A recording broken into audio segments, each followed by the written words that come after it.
Welcome back to Theories of Knowledge, the first collaborative online course for Arts and Humanities doctoral students across Scotland, brought to you by the Scottish Graduate School for Arts and Humanities, with support from the Arts and Humanities Research Council and the Scottish Funding Council. Theories of Knowledge examines the ways in which philosophers and critical theorists have influenced and continue to animate how we understand knowledge production within arts and humanities fields. The 10-week series is delivered live and online by leading researchers from the member institutions of the Scottish Graduate School. This evening, Dr. Andrew Haas will deliver the fourth lecture in our series, Sign and Structure. Dr. Andrew Haas is Reader in Religion and Head of Division of Literature and Languages at the University of Stirling. He joined the School of Arts and Humanities in 2003, having worked previously in Scotland and North America. His research explores the intersection of religion and literature and the arts with philosophy and with critical theory, and with particular emphasis on hermeneutics and on questions of textuality and interpretation. Dr. Haas is author of Hegel and the Art of Negation, out from IB Tauris in 2013. Auden's O, The Loss of One's Sovereignty and the Making of Nothing, from SUNY, 2013. The Poetics of Critique, out from Ashgate in 2003, and numerous articles and book chapters. He is General Secretary of the International Society for Religion, Literature, and Culture, and for over 10 years was General Executive Editor, for the journal Literature and Theology, an international journal of religion, theory, and culture. Today, Dr. Haas will describe how thinkers concerned primarily with hermeneutics and linguistic structures of meaning have altered our thinking about what it means to know. He will touch specifically on the work of Hans-Georg Gadamer, Jacques Derrida, and Helene C. Sue. Is that all right? A quick note for those of you attending remotely tonight, as always, we'll take live questions and comments from our online forum following the lecture. Please log in to knowtheory.org, that's knowtheory.org, and navigate to the Sign and Structure post on the discussion page. Thank you, and welcome. Welcome to those of you who are physically present here, and for those of you in the virtual land of Scotland and perhaps beyond. We want to explore today the question of knowledge as it pertains particular to theories around what we call semiotics and hermeneutics. And I will split my discussion today around those two poles, semiotics and hermeneutics, to show that they're very, very closely interlinked. But I want to begin our discussion by suggesting right at the outset that everything I have to say will pertain directly to what you will be doing as a postgraduate. Because every postgraduate has to deal with texts. And by texts, we don't mean exclusively the written book or printed book. We mean anything that is textual in the sense of requiring some kind of engagement of interpretation. And so all of us, whether postgraduate or working as an academic, are constantly involved in this practice and this exercise. So everything we're going to cover today will, in fact, be explicitly relevant to what you have to do yourself as someone working towards a dissertation, someone who is constantly reading different kinds of texts, and someone who has to make decisions on those texts. And I would like to show you today why this is an important area of concern, semiotics and hermeneutics, why it is absolutely unavoidable, and how it has developed my own thinking and my own practice as a scholar. But let's begin with an exercise of imagination. I want you to imagine for a moment that you are playing host to someone who's recently immigrated into your urban setting. This is someone who comes from a rural background and has had little or no exposure to the larger cultures of urbanity and cosmopolitan and metropolitan centers. They've landed in this world that you exist in very comfortably, but they are still outside of that world. You are now, as host, walking them around your city.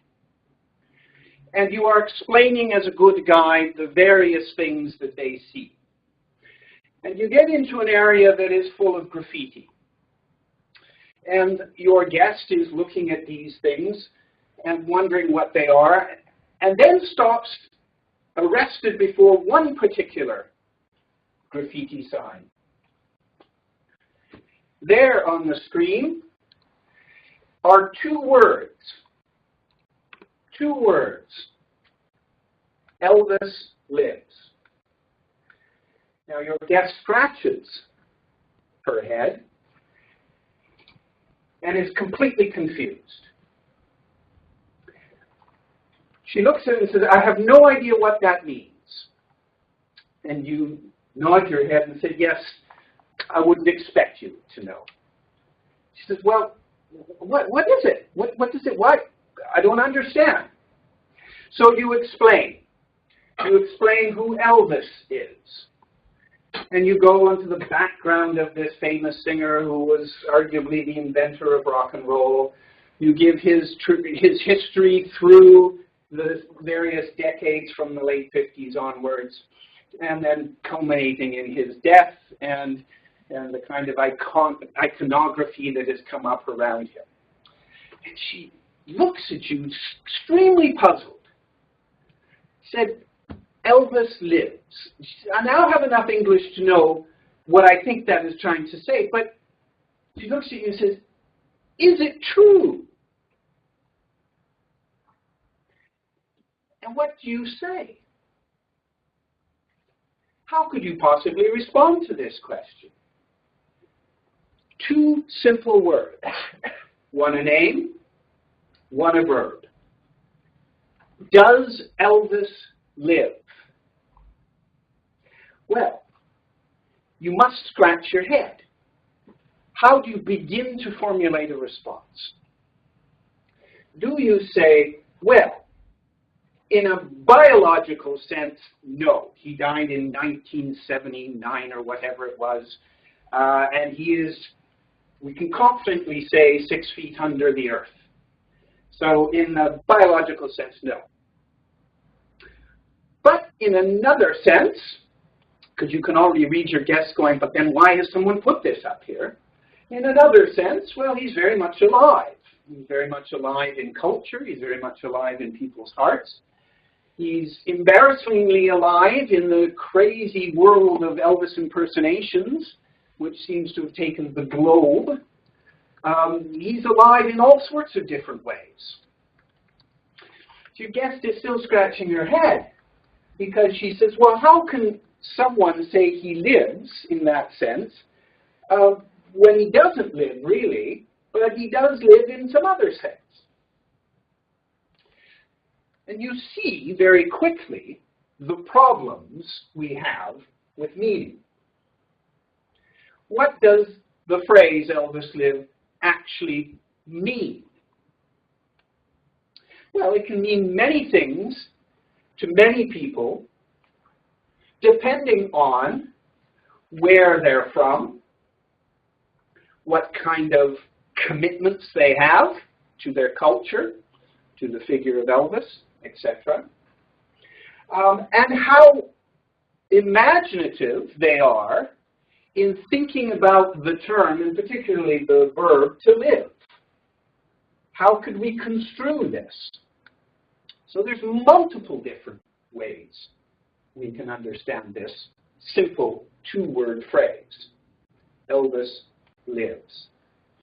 And the problem is that there is no simple, reduced, transparent meaning which would gain consensus from everybody. So if I took a poll, and I can't do this virtually, but if I took a poll to everybody I might ask and said, would you say this is true? Chances are we wouldn't get yes or no answers. You would get highly qualified answers. Oh, well, it's true in this sense, A, B, C, and D. But it's not true in this sense, E, F, G, and H. Then you go to the next person. Well, I don't actually quite agree. I think it is true in this sense. But I wouldn't say it's true in that sense. So suddenly, you're compiling a lot of layers of sense. And the question is, which is the truer layer? Which is the real layer on which meaning rests? And that has no consensus, even for something as simple as Elvis Lives, which we quickly see is not simple. Now, let's complicate the matter. What if you walk a few hundred yards more, and up against a white wall, you see these two words? Now, your guess is a little clearer about how the phrase could be construed. But instead of Elvis, it's Jesus. And she asks the same question. Well, is that true? Or is that any more true or any less true than the previous? And now you're scratching your head with both hands because you think, my goodness, how do I respond quickly or easily when one term is replaced, Elvis for Jesus? Now you might argue that this is more true because there is a layer or a sense which extends far beyond just cultural, popular, musical history. There's 2,000 more years of history. There is a worldwide religion that goes in the name of this person, though it's not Jesus as the name, but Christ, already a theological interpretation of the name. And so you have to make a decision. Well, at what point do I begin to go back to the many more layers you think are here, and do those many more layers actually mean this is a truer statement or not? And you will have to make a decision at some point to say, well, that is true, certainly, for a vast majority of the human race. Whether I can claim it's true or not will depend on a whole lot of other different circumstances. And there you have to set your own belief system out. But once again, we're in this dilemma. Two words which do not have transparency.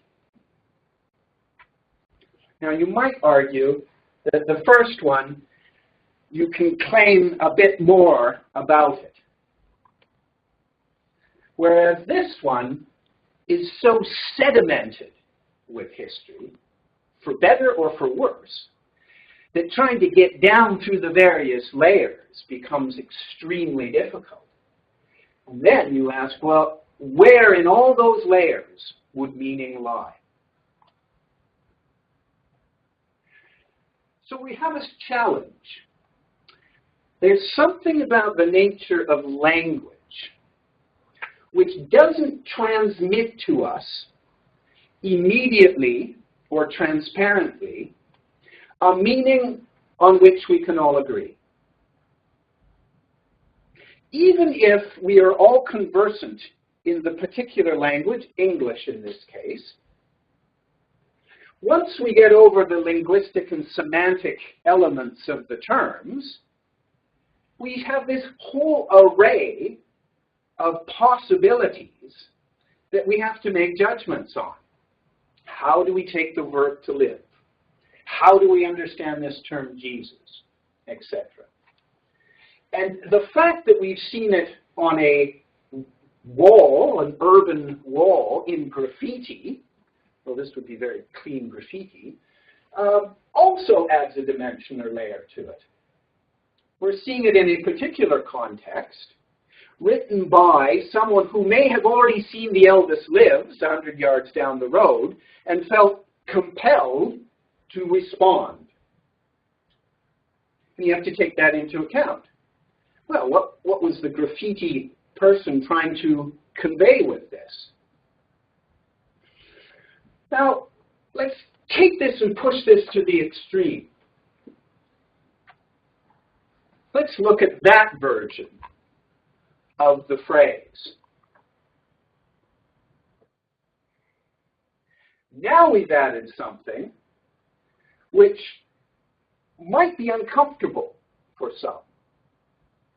Those who would hold to some belief in the person of Jesus would now read the way this is portrayed in a wholly different way, or unholy different way, as the case may be. Blood red with the drips has a certain image of horror, particularly slasher films. And we've seen this sort of stuff frequently enough throughout popular culture, particularly in Hollywood and other media forms, to know that this is picking up on a particular genre. And to place Jesus into that genre and also to add the term lives might seem not just contradictory, but maybe even borderline blasphemy for some. But for others, they might look at this and say, well, that's actually quite accurate. If you've ever read the scriptures and gone through the passion narratives, it is a bloody narrative. And if you have seen Mel Gibson's version of this narrative in the film The Passion, you will see that that's probably not a very inaccurate way of presenting the image of Jesus he's trying to portray. Someone who shed blood in a very graphic and gruesome manner. Now, the point in all three of these icons, Elvis, Jesus, and then the more gruesome or the more gothic version of Jesus Lives, would suggest that it's not just the two words that we have to take into account. Yes, we have to work through the linguistic elements, but we also have to work through where they're placed, how they are encoded by other cultural markers such as color or location or even material. And if this was actually done in blood on a wall, boy, we really have some explaining to do. Not just to our guests, but to other authorities perhaps.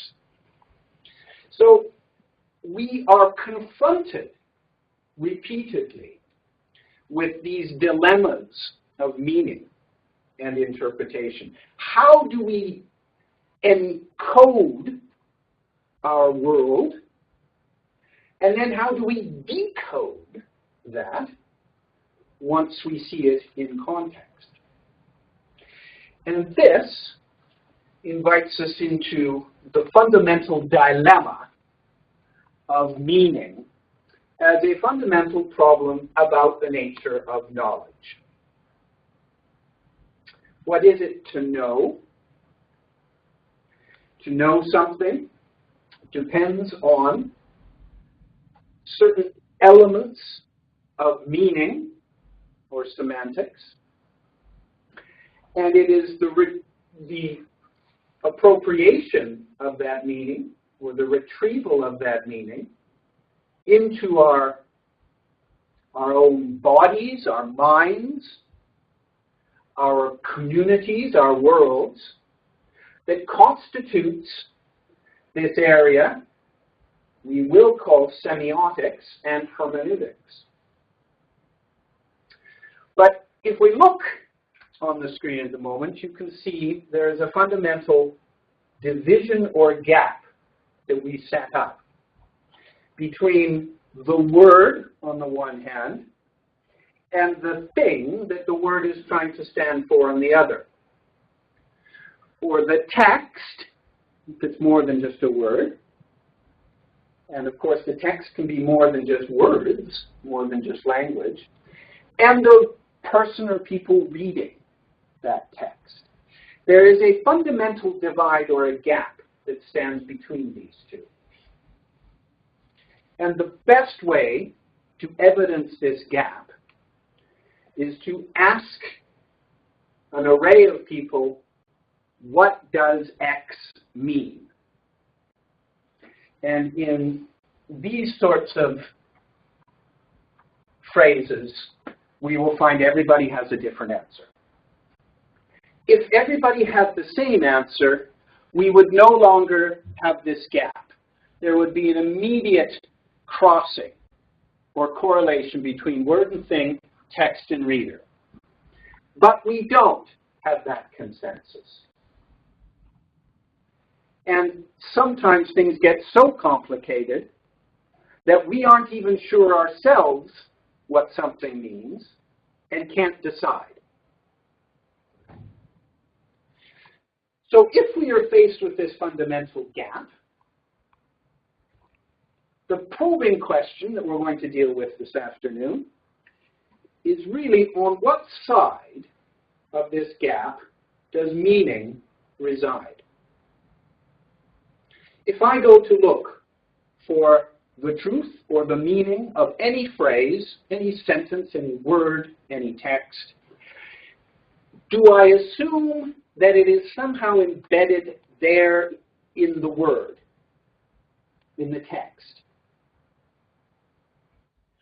Or do I assume it's on the other side of the gap, which the word is pointing us towards? Or, in the case of the text, do I assume it is with me, the reader, or the community that I belong to that reads this text? Is that where meaning resides? And this is the fundamental question that all interpretation theories have to grapple with. Where do we situate meaning? In the West, we place a great deal, historically and culturally, on the power of the word. This is partly to do with our religious traditions and the development of a Christianity whose authority was partly based on a text, a sacred text. And as Christianity develops into the modern period, more and more authority is placed solely upon the text as opposed to papal authority or some kind of ecclesiastical authorities or structures or tradition. The power of the word demands a scrutiny of the word. If the word is going to carry that much authority, as it was supposed to carry for Luther in particular, then it begs, it demands that the word be strong enough, capable enough to carry forth this meaning. And so from the Protestant turn in Christianity especially, we have a strong, strong focus on the nature of text and of language.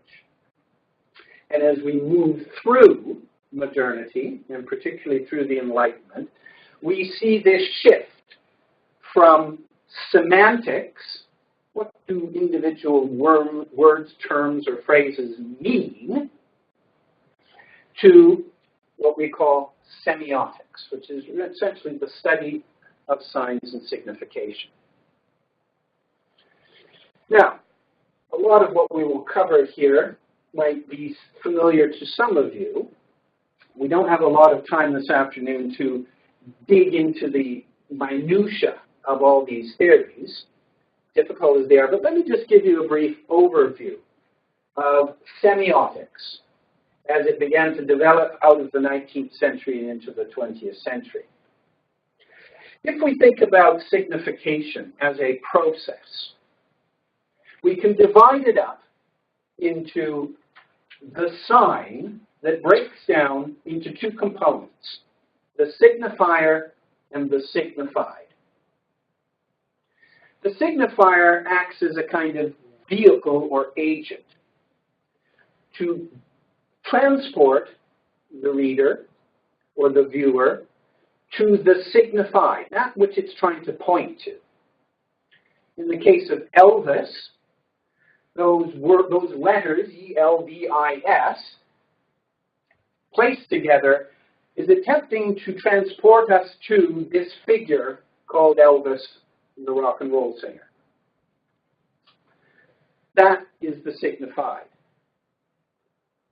The difficulty, as we've already seen, is what is the relationship between the signifier and the signified? And if it was a simple one, with a transparency or a frictionless movement between the one and the other, meaning would never be a problem for us. We would always know what things meant, semantically and otherwise. But we've seen now that there is no frictionless passageway.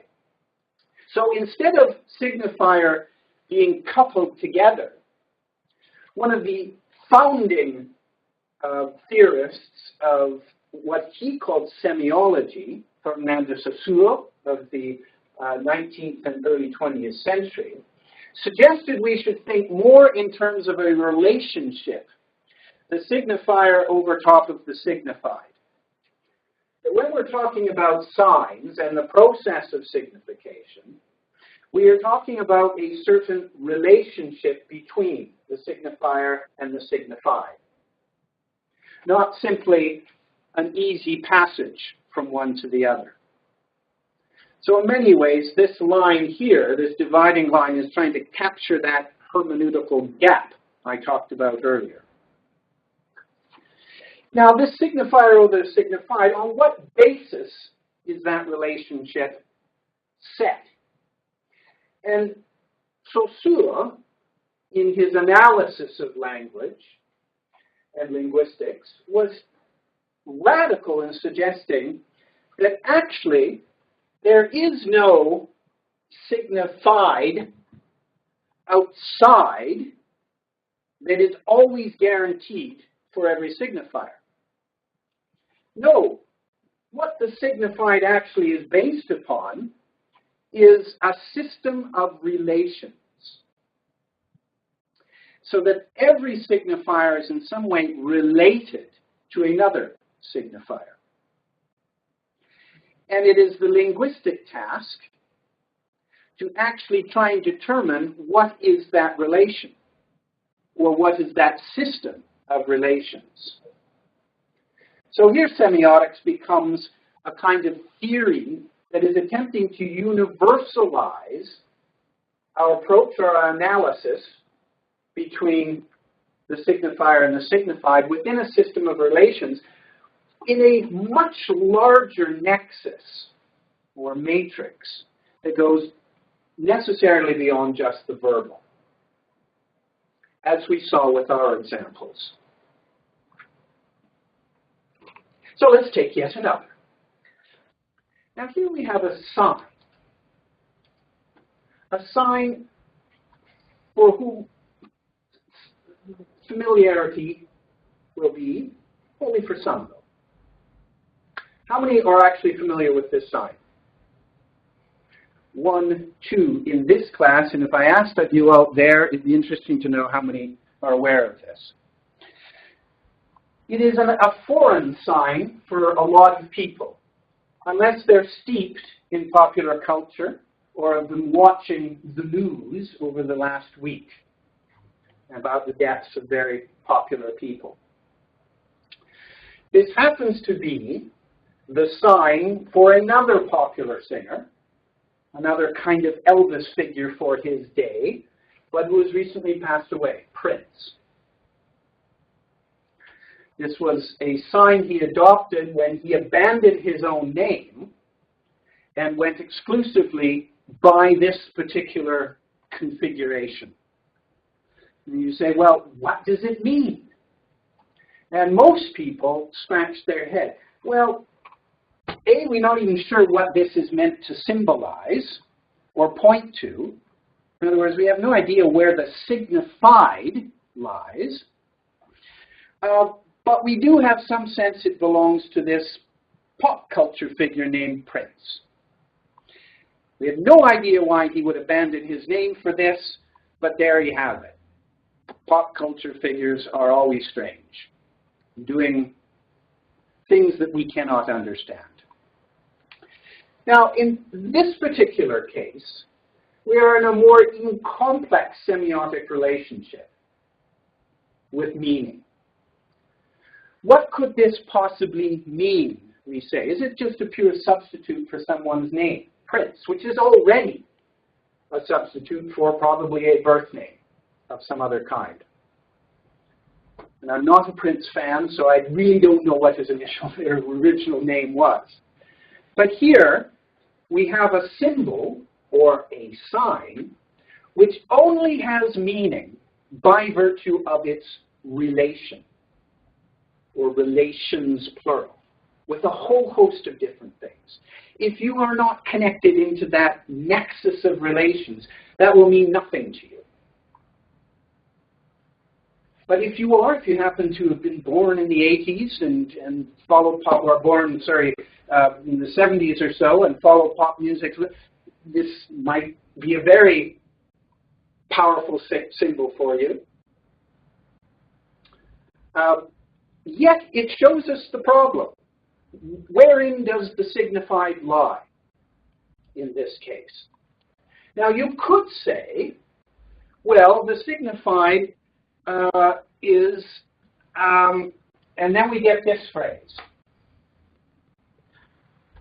And this is how the signified became known. The artist formerly known as Prince. And for the longest time, radio DJs had to go around saying, well, coming up next, the artist formerly known as Prince. Think, well, this is madness. Why would you need such a mouthful to simply say Prince? Well, he no longer goes by that name. That is no longer his sign or a signification of who he is.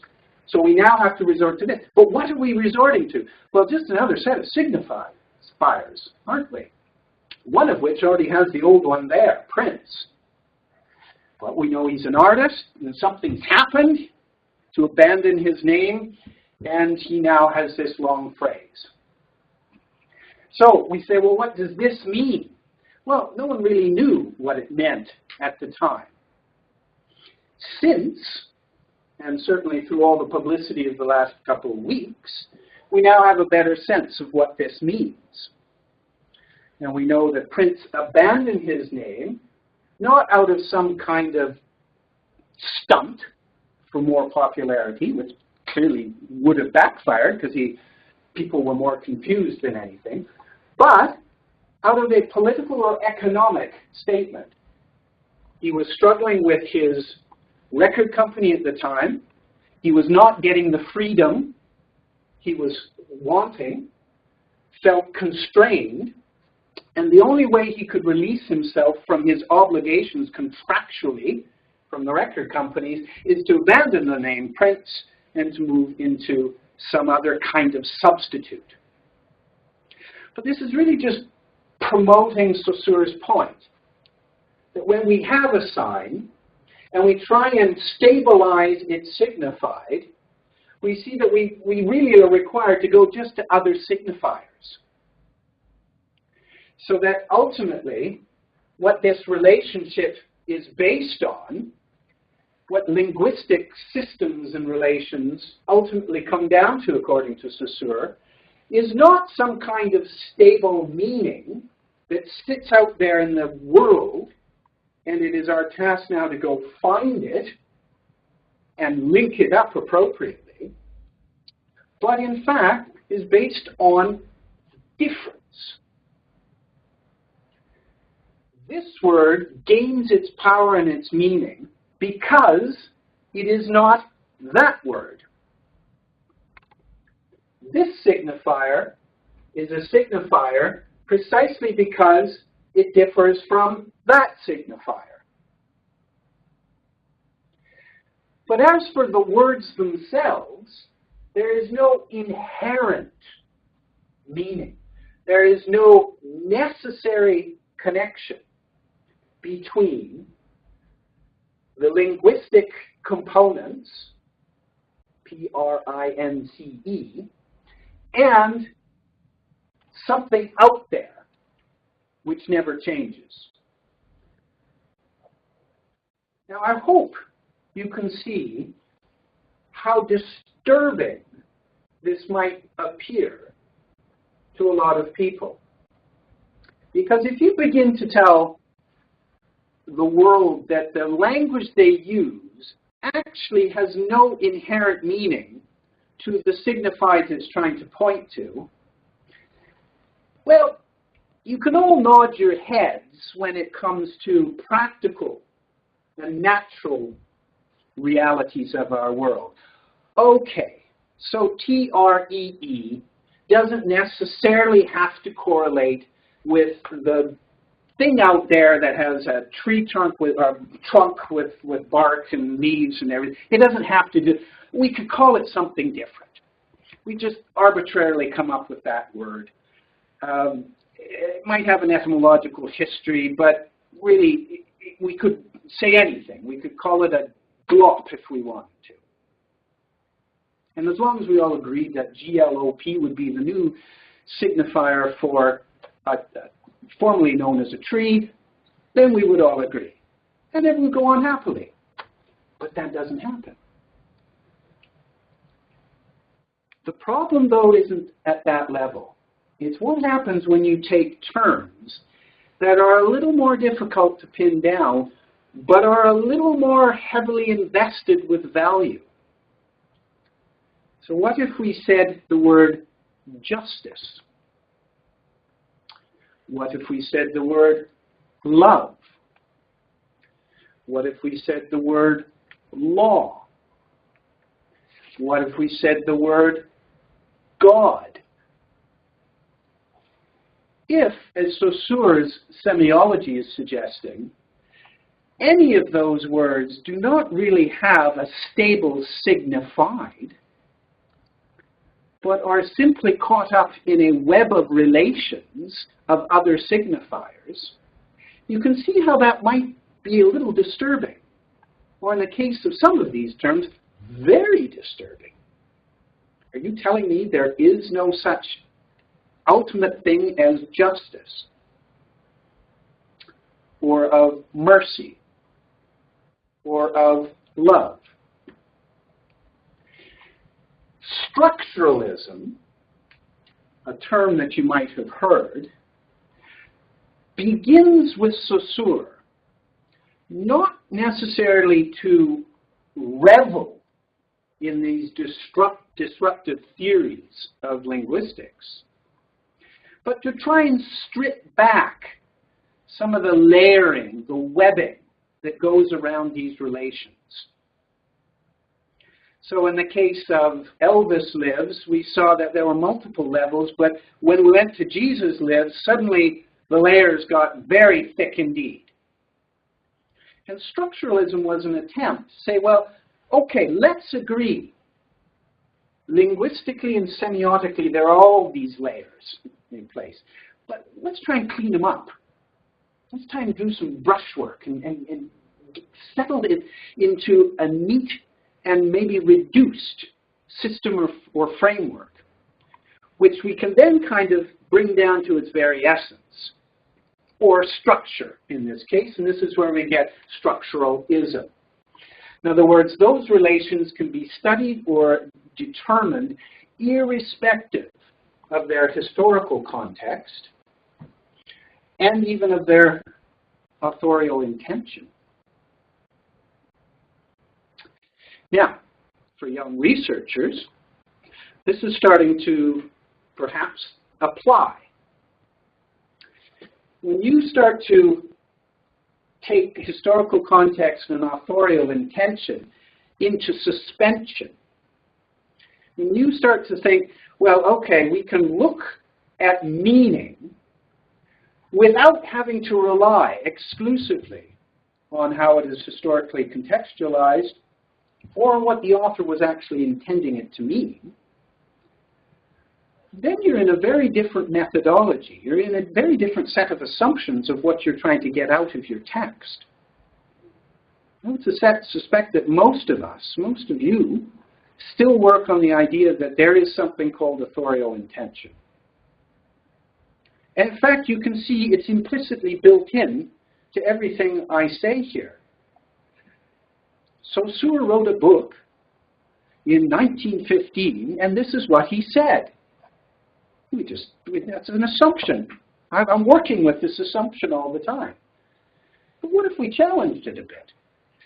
Structuralism, through the works of Saussure, was an attempt to try and analyze at the level of the relations themselves, to see if we could extract out of this some kind of more bare system or structure in place.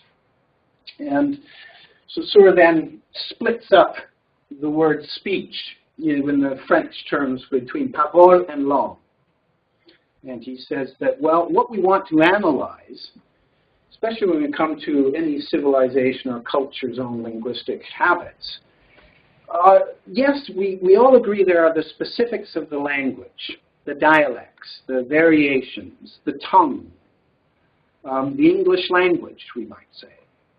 But then, all of that presupposes something deeper, something that governs the relations between those signifiers and the conventions that ties them together. And this he called langue. So we can look at language in this twofold way. On the one hand, there is the very particularities of our speech. But on the other hand, there are the underlying structures upon which those particularities rely. Myth became an extraordinarily important area to develop these structuralist analyses and methodologies.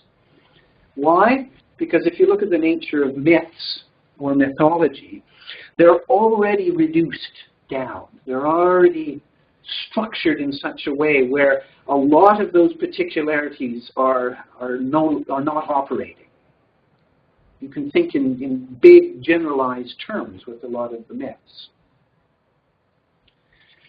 And so some of the analyses that developed out of this period, and we're talking here the 60s in particular, with Roland Barthes through text, but with a little earlier with Levi-Strauss through anthropological analyses, going out, looking at cultures and how they developed their own myths, and trying to distill out of that what is actually going on that structures at the level of langue, structures all the particularities of the language.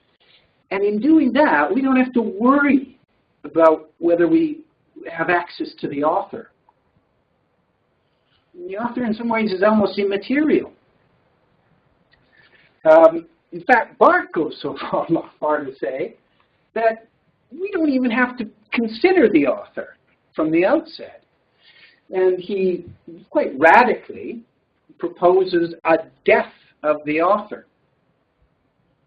The author is not the first place we should go to when trying to understand what a text means, says Barthes.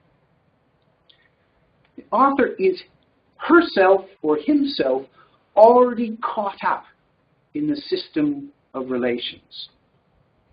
So you can analyze that author's presuppositions, analyze the way that author has constructed, without having to go to the author and say, well, actually, what did you mean when you said that? No, the meaning is already there at this level in the law. And so if we look at a couple quick quotes from Roland Barthes. He says, linguistically, the author is nothing but the one who writes, just as I is nothing but the one who says I. Language knows a subject, not a person. And this subject, empty outside of the very speech act which defines it, suffices to hold language, that is, to even exhaust language.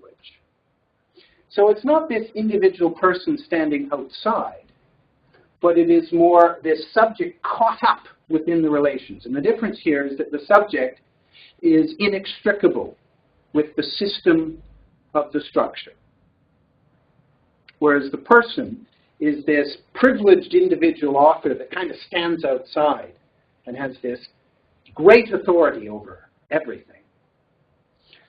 Again, this is still a position we tend to privilege ourselves, and you can see me operating with it myself here. Secondly, we've got a subsequent quote here. To assign an author to a text is to impose a break on it, to furnish it with a final signified, to close writing. In other words, to pretend that if we could get to the actual original author and find out, could you tell us what you meant? Then the author would say, I meant A, I meant B, I meant C. And you went, great! We now know what the text means. Close it off. We can go walk away. Everybody's happy. And Barthes is simply picking up on this point that actually, even if you were to go to the author and say, what did you mean? Chances are the author is not going to give you a clear answer, especially the artist. And even if the author did give you a clear answer, can you trust it? If language, if signification is a process, and the author is just one component of that constant flux of relations, why should we trust just what the author has to say?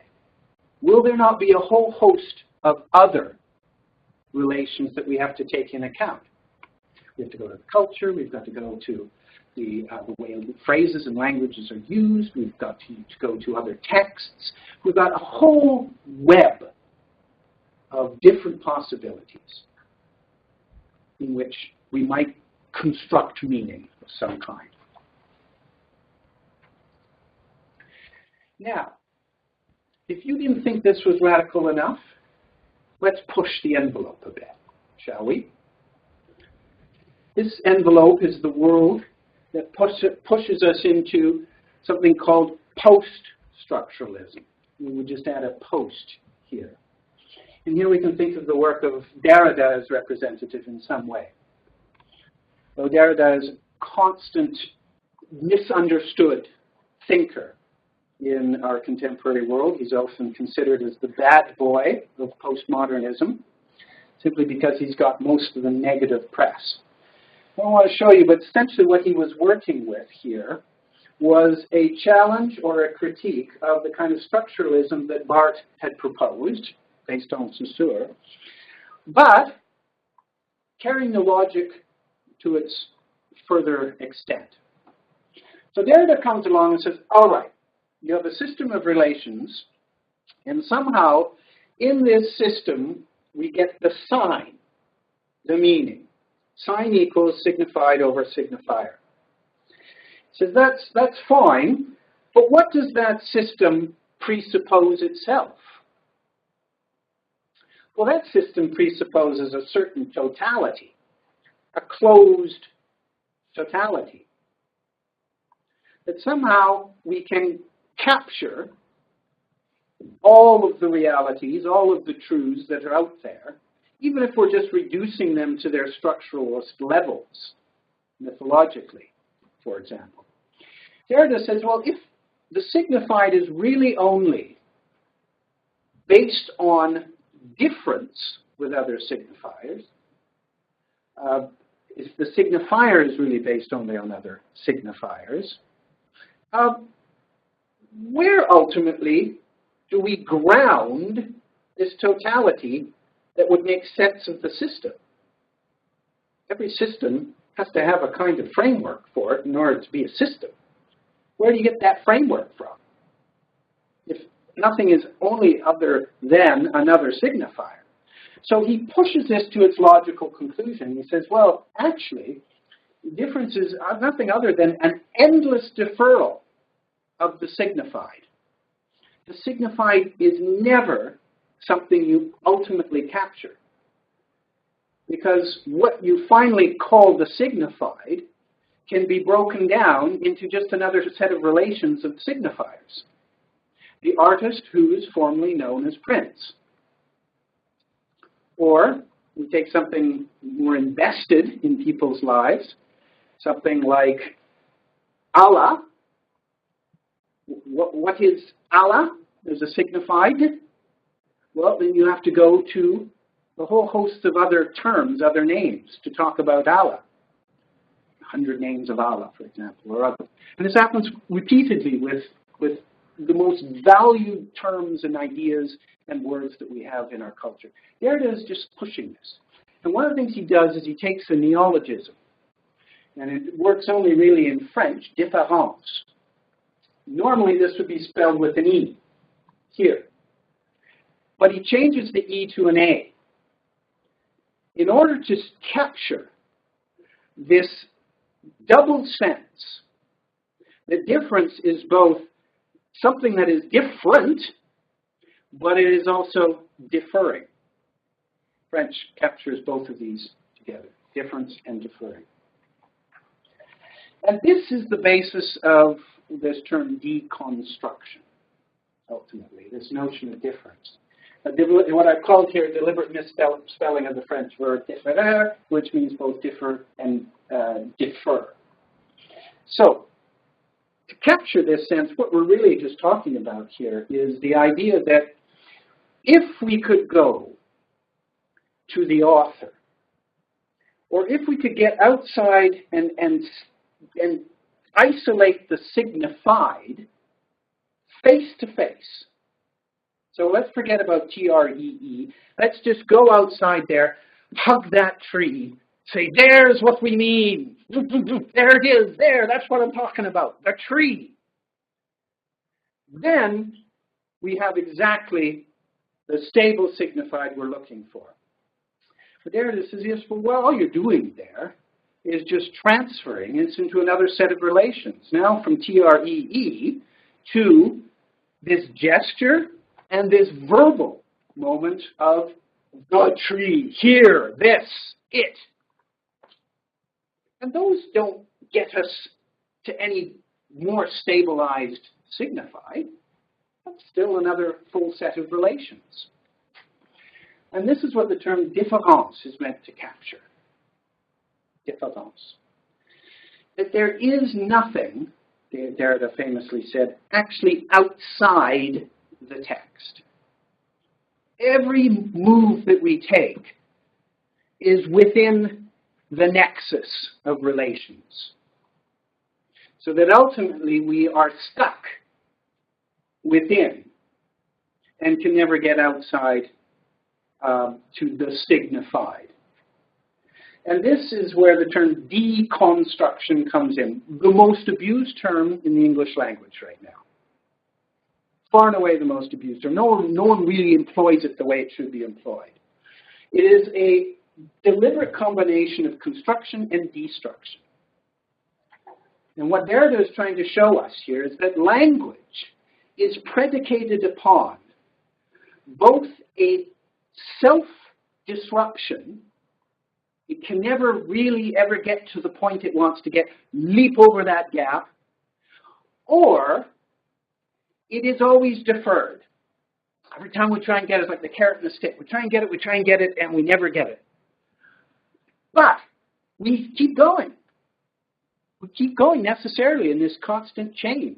We're constructing chains while destroying our capacity to fixate, to stabilize, to come to some kind of ultimate bedrock or foundation.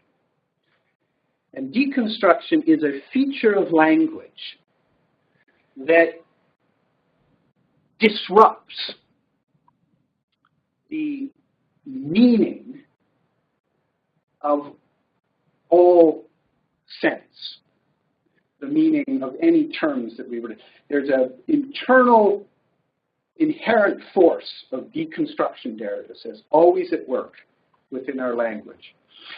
And when he proposed this, of course, you can see once again, this would be a very radically disruptive theory. What do you mean? So there's no meaning anymore. No, there's no final sense anymore. What are you talking about?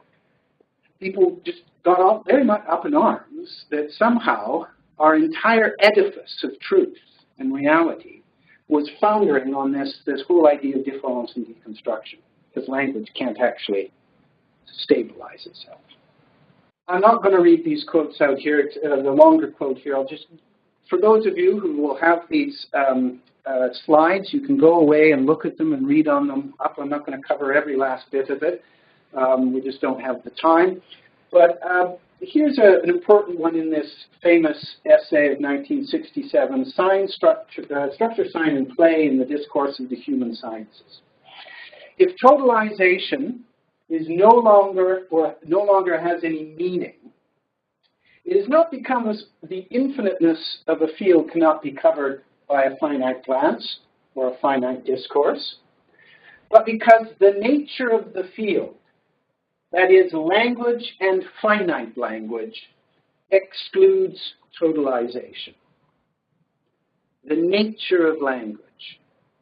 So there is something inherent in our language which troubles itself, which is constantly slipping around and disturbing the concrete and finalized senses that we all strive for. What does X mean? Well, I want to tell you what it means. It means this, unequivocally. And suddenly language then goes, whoop, and slips away on you. Well, you thought it was that. And of course, this isn't just verbal language or written language. It is all different kinds of languages because they're all caught up in these systems. So we just take a brief pause here. We've covered quite a lot of territory in a very short period. But the bottom line is to show a trajectory within modernity that moves from a fixation upon meaning, semantics, to a relation of signs, interrelation of signifiers that operate in a much more fluid manner and never really coming to any finalized point.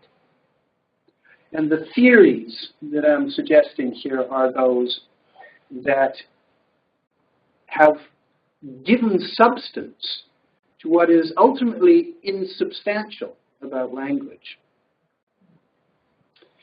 And this is very difficult for a lot of people, and a lot of researchers in particular, to come to terms with. If I can't trust my language to stabilize into coherent meanings, ultimately, well then, what am I on about? What constitutes knowledge? What is knowledge then? Why am I going to all these great lengths only to find that when I get there, whoop, it slipped. Oh, well, then I'll get a whoop, and it slips away again. So you can see why Derrida and company did not get a warm reception within the conventional halls of academia. So I'm going to just do a much faster move now through the correlative of these scenarios with the term hermeneutics. And I will let you pull out some of the correlations in your further studies on this. So I've given you quite a bit of information on the slides, especially those to come. We won't go through them all. You can go back and work through them and pick up, because really the kind of foundation is already laid. The foundation that becomes anti-foundational. Hermeneutics, then, is a kind of twin partner to semiotics. Hermeneutics is older, so it really can't be a twin. Significantly older. In fact, it goes way back to some of the earliest thinkers of our common area, and even before the common area, in trying to figure out how one arrives at an interpretation. So meaning, interpretation, and we can see here a similar kind of problem at play. And one of the figures that I was pointing you towards, Gadamer, has laid out this notion of two horizons. We've already seen some of these, but we can now extend them a little further. So it's simply just the word and the thing, between the signifier and the signified, or the text and the reader. But it can now go to something like the self and the other. There is a big gap that stands between the self and the other. How do we get across that gap? What does it mean to relate to someone else? And how do we appropriate that meaning, and how do we articulate that meaning?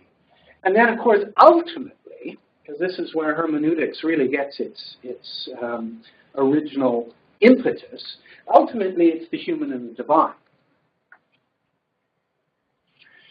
Now, the word hermeneutics stems from, at least for many people, though there are some quite appropriately diverse theories about the etymology of hermeneutics. The more popular one is that it comes from the god Hermes. And the god Hermes, you may know, is chiefly known as the messenger to the gods. So he is mediating between the divine and the human. But characteristically, he's never quite getting his message accurate, whether it's going from the divine to the human or the human back up to the gods. And so an entire mythology develops around Hermes as a very contrary figure.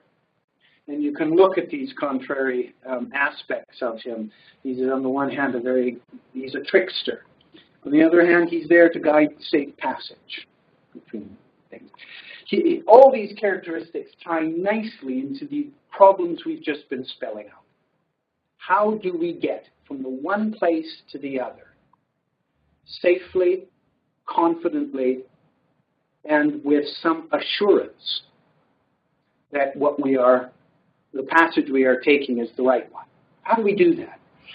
And if we take Hermes as our guide, well, we're never sure. So a couple of issues that we can pick up then, very briefly. And these are issues that are constantly at play in the work and the research that you will be doing. They will never leave you. They have never left me. I'm constantly having to wrestle with these questions. Questions about authority and questions about textuality. So you should always be asking, in any text, where does authority lie? And of course, in the word itself is author. And so we have this habit, this default position. Let's get back to the author.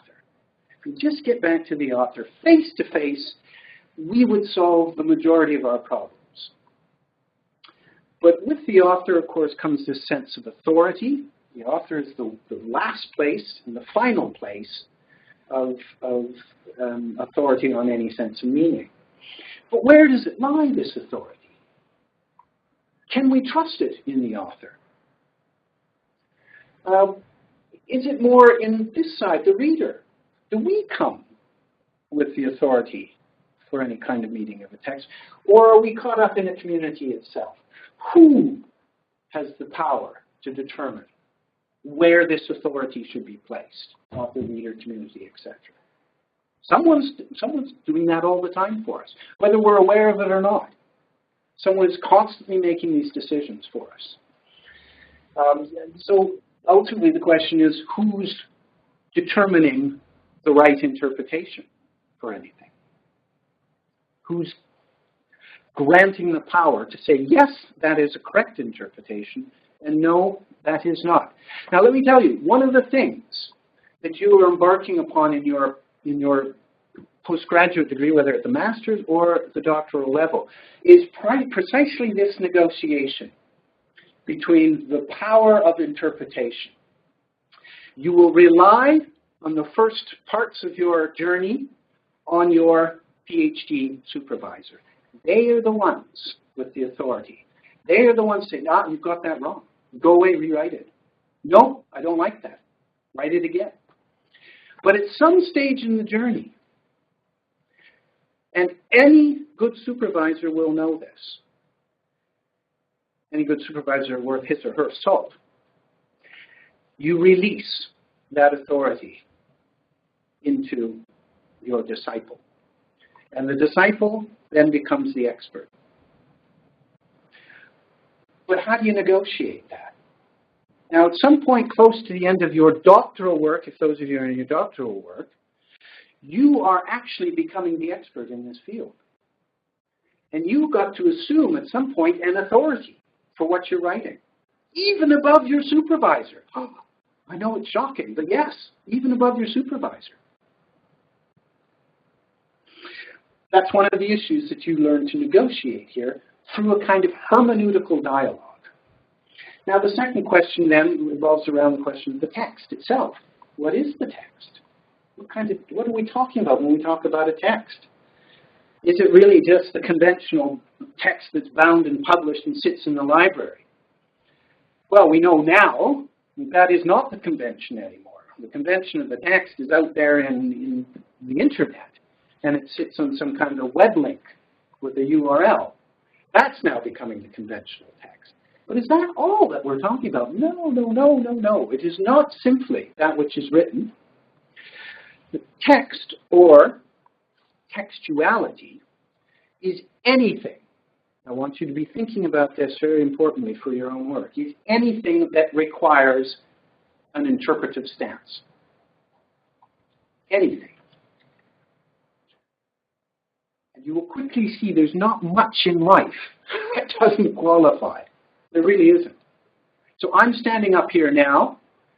You who are watching me through this camera will have to be making certain interpretations about what I am saying, who I am, my authority, the kind of gestures I'm making. My hands are constantly moving. I'm moving back and forth. These are all things you've got to interpret. I'm wearing a tie. I'm looking professional. Why am I looking professional? I'm trying to give the sense of authority, and ties somehow mean authority. I normally never wear a tie, incidentally. Someone said to me, why are you wearing a tie? Well, I have to look professional. Why is a tie suddenly professional looking? These are all questions. Fashion, gestures, smiles, facial moves. These are all things that you have to deal with.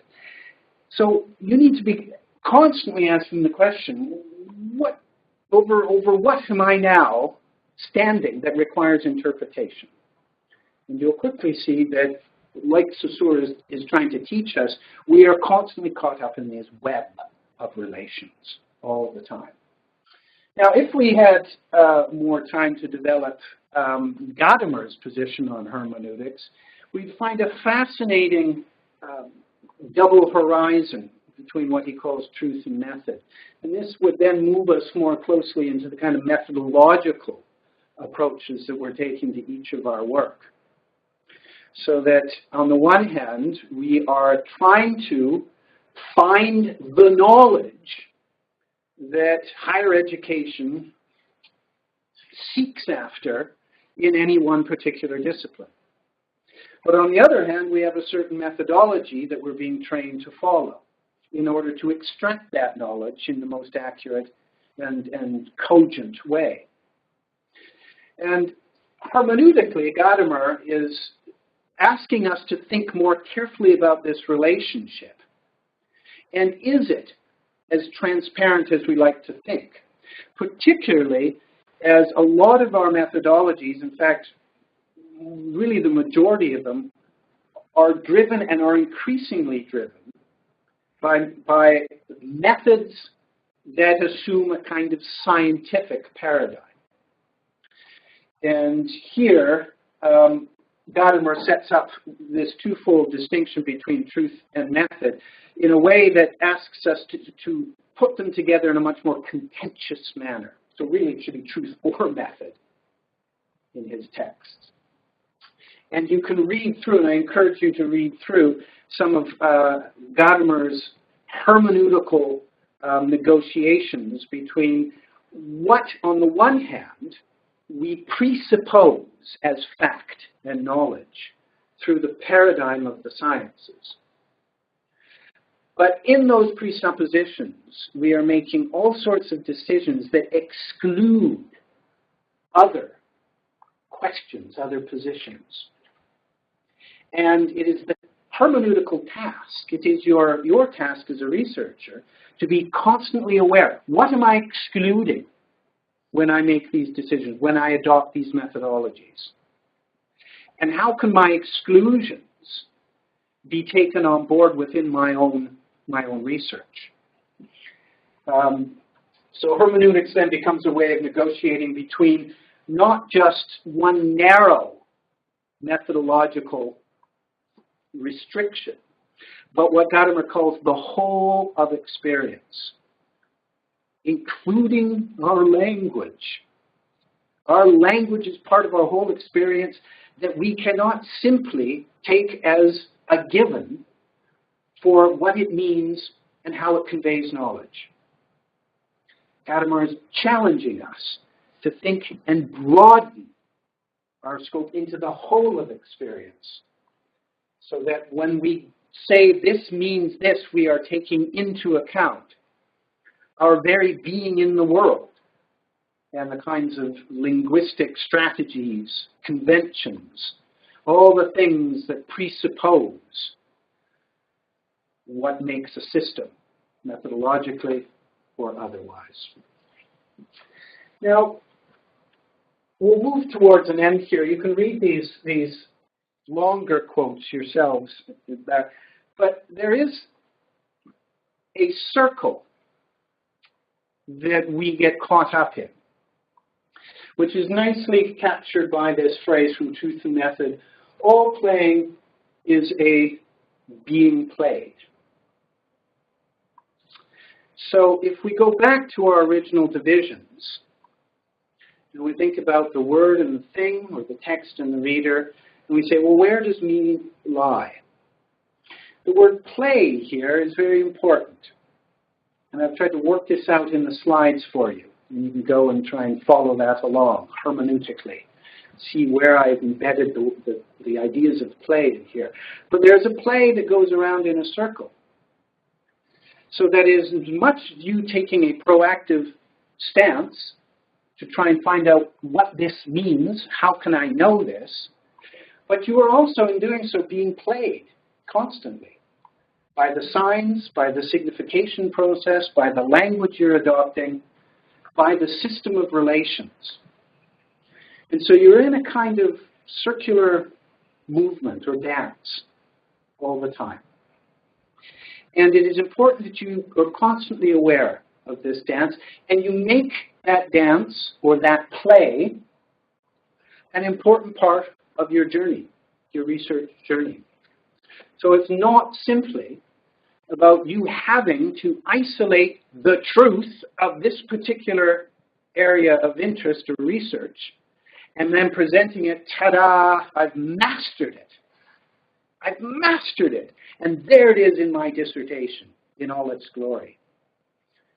But rather to think a little more differently, as our thinkers today have been asking us to think a little more differently, that we are in a constant play between that which we contribute and that which we receive, between that which we claim we know and that which proves our ignorance, between that which we can stabilize only to find that it shifts and moves around on us. It is that negotiation and the awareness of that negotiation that is not only your greatest challenge, but can also be your greatest liberation as a researcher.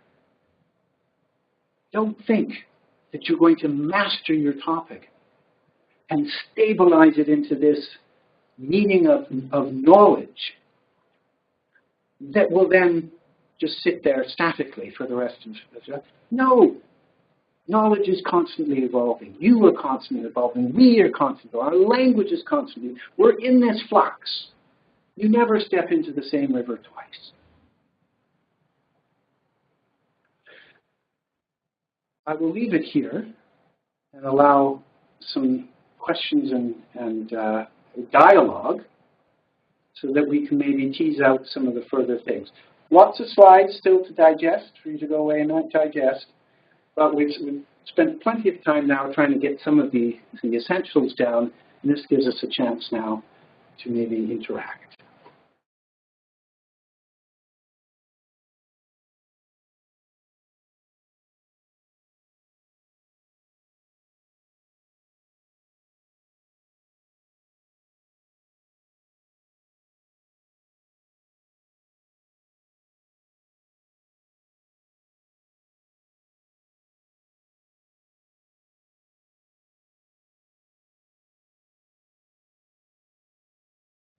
So for those who can't see, we do have some people here in the room.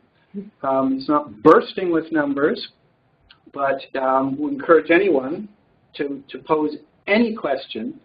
And if you don't have a question from this, something's wrong. I haven't conveyed something right. This should beg questions, not give answers, beg questions. So, yes? I just want to ask about the place of embodied knowledge in this.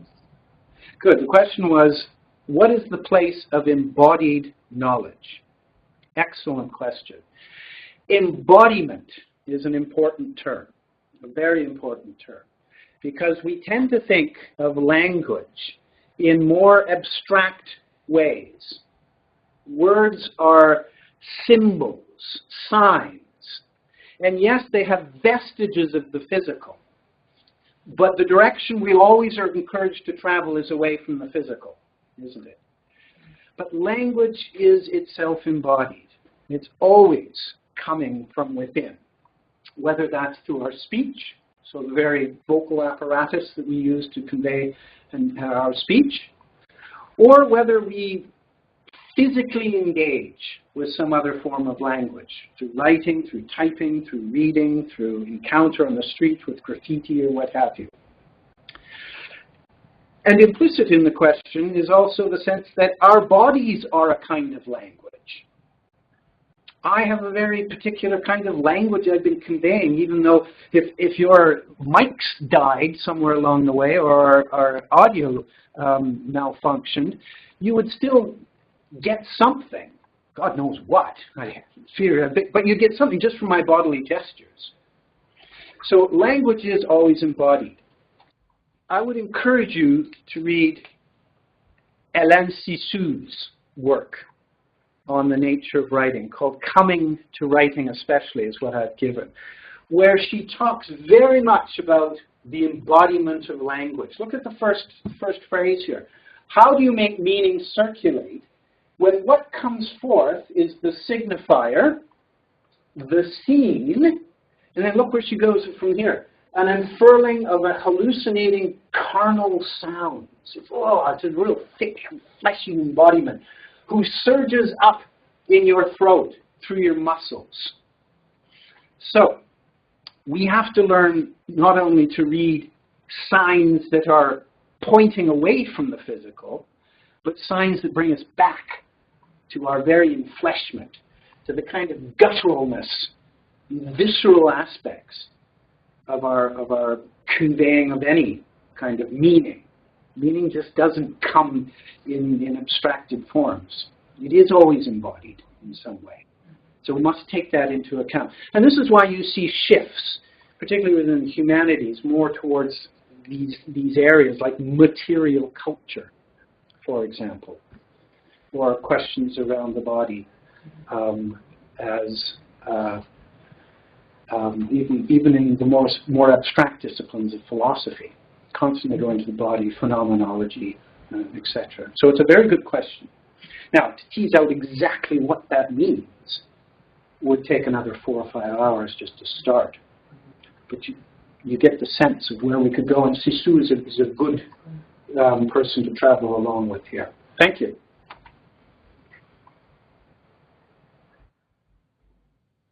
have a question from the board, and I'm going to just read this out rather than try to. Good. To what extent is the process of attaching value to terms a deliberate ploy versus something which is insidious? Evidently, there are some, often in positions of authority, who attempt to appropriate or indeed misappropriate meanings and values for their own ends. How much control should we seek over this process? How much control do those who seek control really have?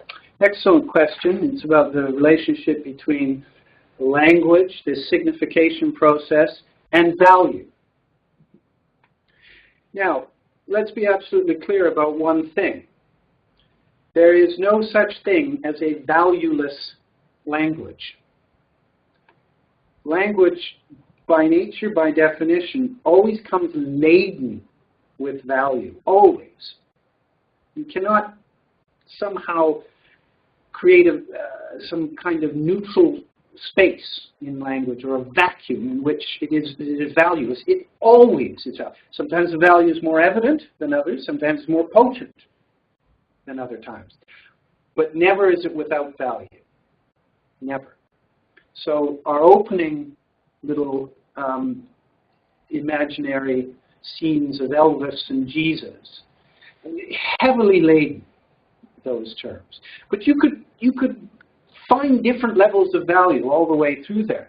And the question that we return to is the set of questions I asked up here about authority. Who has the authority to grant value, and to what level, in any and every encounter we have with our language? And the more you look and the more you study, the more you realize that there is always an authority out there determining the kinds of language that we're allowed to use. Now, we in the West, in the neoliberal paradigm of the West, pride ourselves in a freedom of language.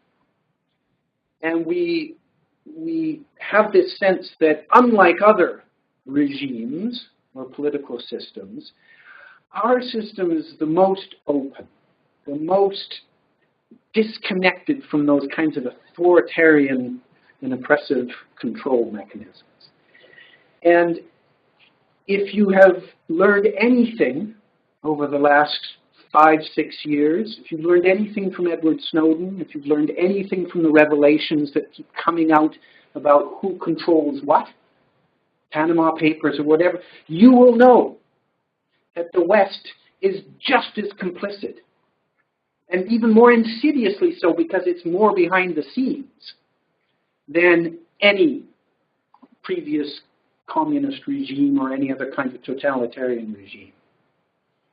So our task here in the West is to make sure that we're constantly vigilant about who is placing values where, and willing, courageous enough to stand up when we feel those values are being challenged or jeopardized in a way that we find uncomfortable or maybe even ultimately harmful. And so it's a very good question, and it becomes the task of the critical thinker. And here's where the term critical actually really gains some weight here. The critical notion is to unmask where some of these values and where some of the authorities behind those values really reside. That could be the entire focus of your research. Or it can be part of the methodological approach you have to your research. Or you just may want to constantly keep that in mind. But it's a lifelong task. It's got very little to do, actually, with your scholarship. It's got to do with everything of our life. So, good question. Much knowledge about this. But I want to ask things like the hermeneutics. Hermeneutics is like that you if you say like you said the deconstruction about the system. Yes? But it, like when you find some new ways, like you cannot always get the point. Will be like it's but in the end, you said literally it's a circle. Yes. So it's like I confused, like if people if this used in the marketing or some applied in the different industry, because for the people have different how to say, it's like different in the first two pictures you show us, you said people have different understanding about this. And if people, because when the people connect with these signs, they may use the other form of not just the language. Okay, so there's a lot of commentary in the question there, and so to distill the question out of that, I have to interpret. And I think what I will do is I will concentrate on the question around the circle and see if that covers some of the issues that you're trying to address here. So I did suggest that our relationship in this, or across this gap, is not a linear one, but more of a circular one. And that we are constantly in this dance-like movement between both sides of the difficulty. Someone's understanding is never static, never stationary. It is constantly being fed by all the other relations around, and that informs your own relations and your own understanding. So we are constantly feeding off each other all the time. But in hermeneutics, there's an even more specific way of looking at the problem, and it's called the problem of the hermeneutical circle itself. The hermeneutical circle is a dilemma we find in any approach to gaining understanding or knowledge. Has two dimensions to it. On the one hand, we know, and let's just take a standard text here, we know that it is made up of individual constituent parts, but it sits within the entirety of its overall package. And if that's a novel, then we've got the whole idea of the narrative from beginning to end. Now, in order to gain meaning from this text, we have to look at the individual parts. There's no doubt about that. We have to segregate in an analytical way. And this is literally what analyzing means. Cutting out and looking at the individual parts as they're set out. But the only way we can make sense of the relations between those parts is to see it within the whole. So we are dependent upon the whole in order to connect up the individual parts. But that assumes we have some sense of what the whole is. So what is the whole made up of? Well, it's made up of the individual parts. So then you scratch your head and you say, well, if we can't understand the whole until we understand the individual parts, but we also can't understand the individual parts until we understand the whole, how do we start? Where do we go? And you can see why this would require a constant movement. Part, whole, part, whole, part, whole. Now that leads to the second part of this. And this is even the more challenging part. This is more spatial and this is more temporal here. To know anything presupposes a certain degree of knowledge already. There's this famous idea of the philosopher who says, you can't ask a question until you already have a sense of what the answer might be. There's no other way you could formulate the question. Similarly here, we do not know anything in a vacuum. We understand things because we already have a pre-understanding or a set of presuppositions. And it's only with those presuppositions that our understanding makes sense. Then someone comes along and says, well, where did those presuppositions come from? Oh, well, they're based on a certain degree of understanding. But the understanding was what you were seeking in the first place. So how can you have the understanding prior to not having the understanding? And there is, again, that circle, that dilemma. Now, how do you get out of this dilemma? Let me just give you Martin Heidegger's quick solution here, because I think it's very, very helpful. Martin Heidegger, in his famous Being in Time, says, well, yes, it's a vicious circle. There is no way to get out of this. But, he says, if we see it only as vicious, then we look out for ways of avoiding it. Even if we just sense it is an inevitable imperfection, then the act of understanding has been misunderstood from the ground up. To understand, he says, what is decisive is not to get out of the circle, but to come into it in the right way.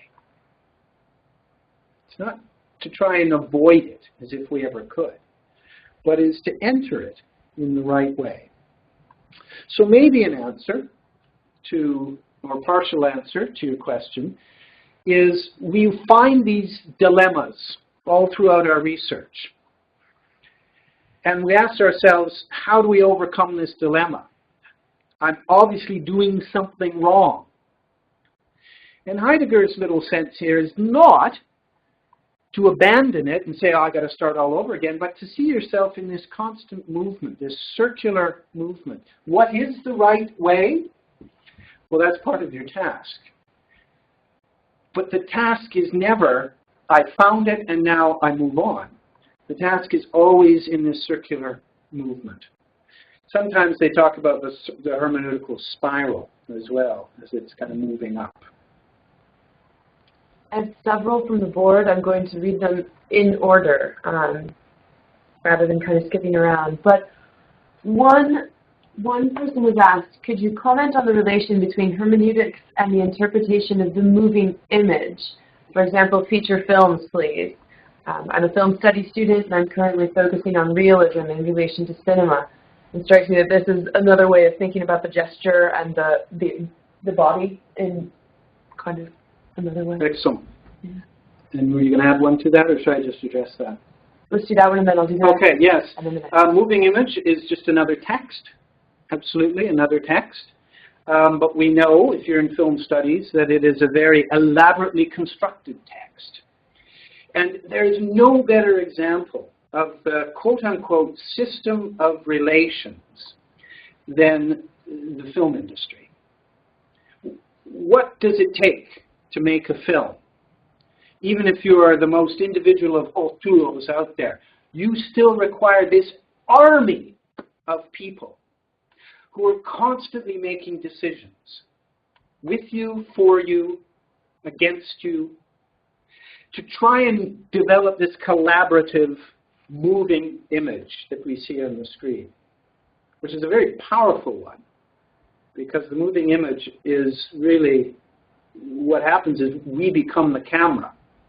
Our eye is the one that is really following the scene. But the camera dictates that for us all the time.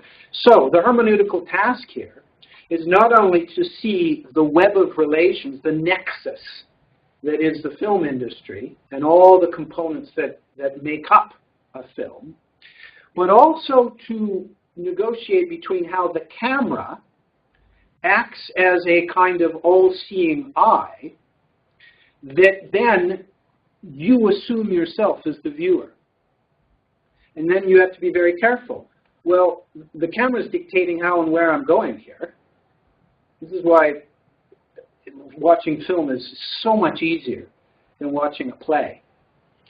You got to make the choice in live theater. there's your stage. Am I watching over here? Am I watching over here?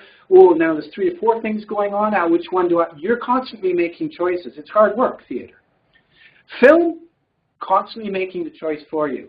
Actually, I want to see what sort of, but no, that film's gone up to her face and way too closely for my liking.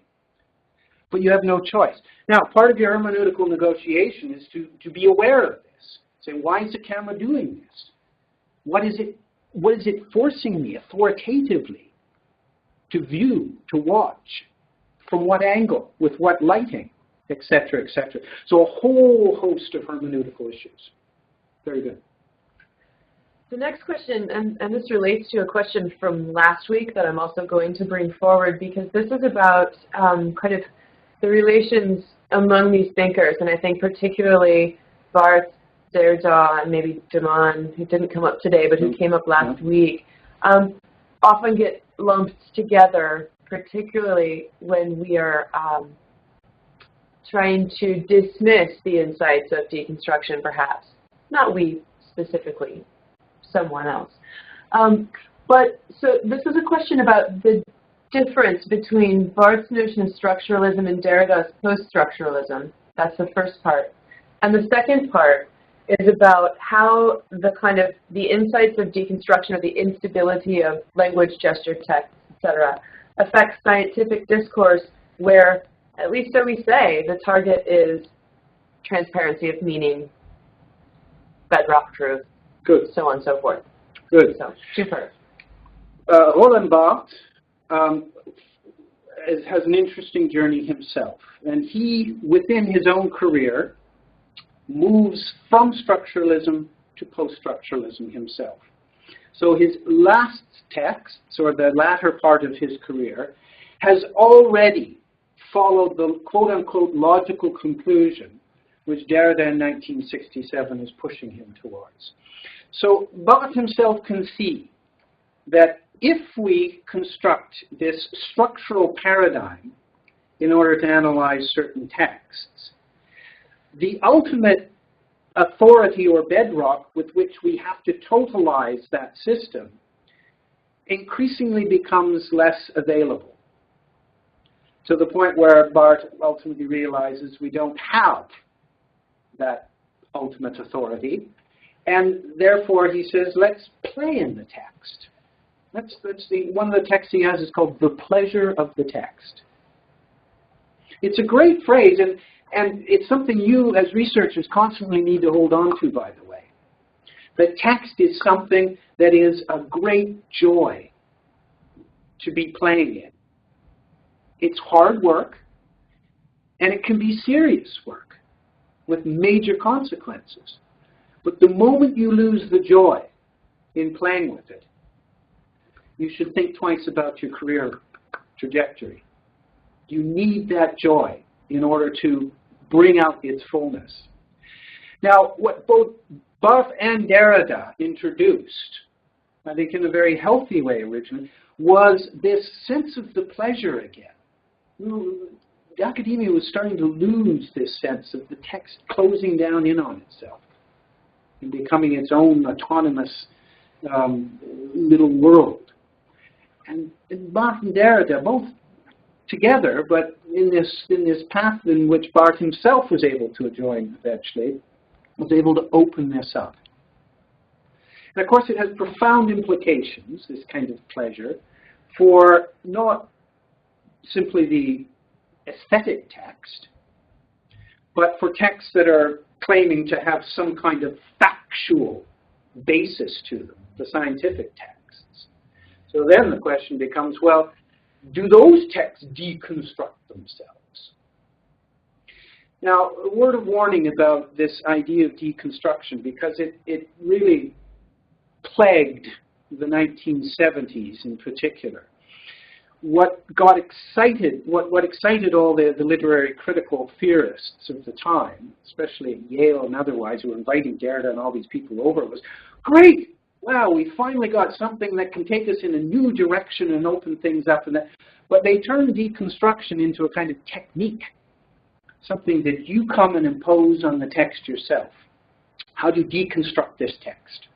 And we continually see this all the time in the way that that verb is employed. Oh, can you deconstruct this? Can you deconstruct that? Well, however you're using that term, it's not the way Derrida was trying to get us to think about it. Derrida was trying to say, deconstruction is something that happens. You don't implement it yourself. It's happening already. Now, you can try and find the traces of it. You can try and isolate it. But it's not like you're inventing it. You're imposing it. And so Derrida will say this happens all the time. If you go back to the text that we've been quoting from Derrida, look what it's called. Discourse of the Human Sciences. Okay? The human sciences. Gadamer himself, in this universality of the hermeneutical problem, he's dealing with the problem of the natural and social sciences, saying that they are imposing a method which has got all kinds of exclusionary presuppositions. We won't have this, we'll bracket out this, we'll put that in the margins, and this is what will construct knowledge of it. And the hermeneutical task that Gadamer wants us to consider is how do we bring back in some of those excluded and marginalized notions and understandings, even into the scientific paradigm, which is itself always going to deconstruct. And arguably, you can say it's far easier to see a scientific text deconstruct itself than it is to sometimes see an artistic text, because some of the presuppositions are there in a much more blatant or explicit manner.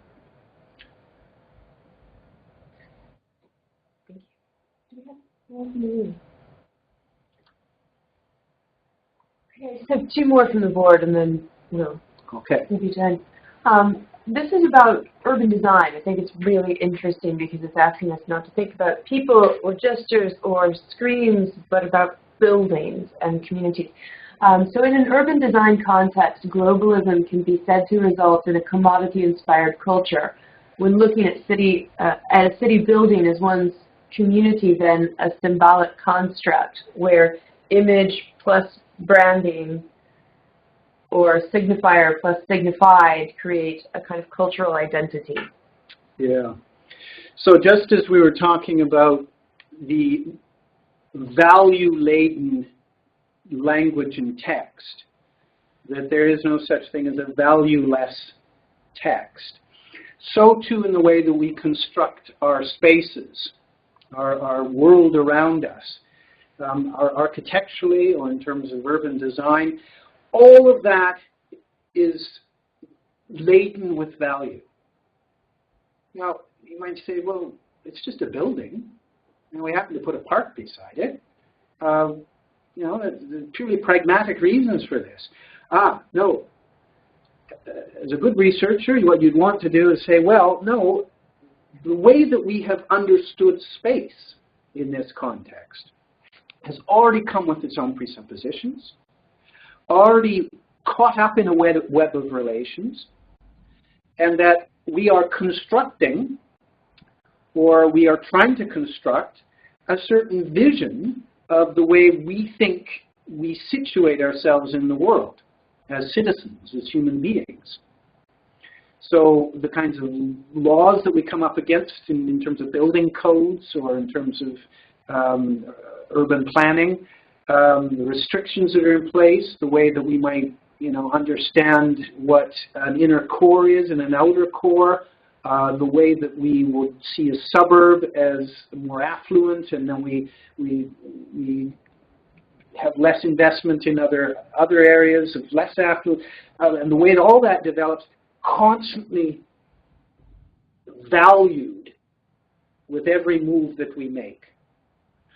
So the urban design the urban design researcher has got a lot of layers to be examining in the cultural semiotics that you confront the moment you step outside your front door. Well, even within the way your house is set up.